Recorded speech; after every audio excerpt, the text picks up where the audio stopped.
Hi, I'm Brock.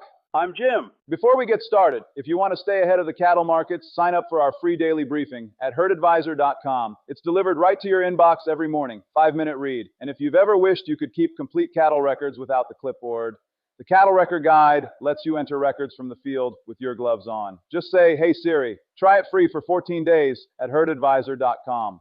Welcome back to Cattle Market Guys. I'm Brock alongside Jim, and we've got a lot of ground to cover on this Friday wrap for August 7th. Let's start with the snapshot.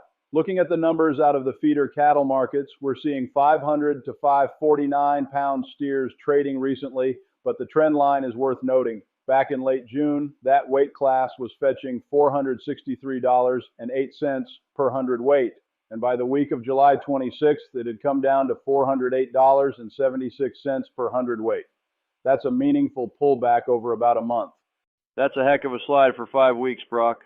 It is. And the 600 to 649 pound class shows a similar pattern, dropping from $430.57 down to $376.12 per hundredweight over that same stretch. Now, looking at the national predictions, the models have the 500 to 549 weight class bouncing back up toward $397.04 per hundredweight for next week, and climbing to around $419.50 per hundredweight by the 3-week mark. So there's some optimism baked into those forecasts even after the recent softness. Well, that's the market for you. Never walks in a straight line. Exactly.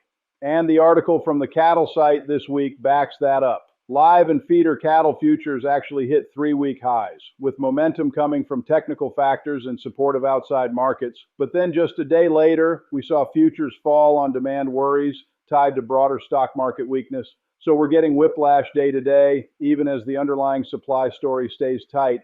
Sounds like the board just can't make up its mind this week. That's a fair way to put it.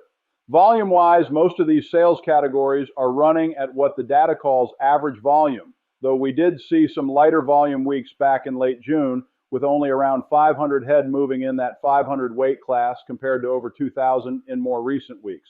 So buyer participation has picked back up as we've moved into August. That's all for today. Remember to sign up for our free daily briefing at hundredweight.com. And if you want complete cattle records without the hassle, try the Cattle Record Guide free for 14 days. Enter records from the field with your gloves on. Just say, "Hey Siri."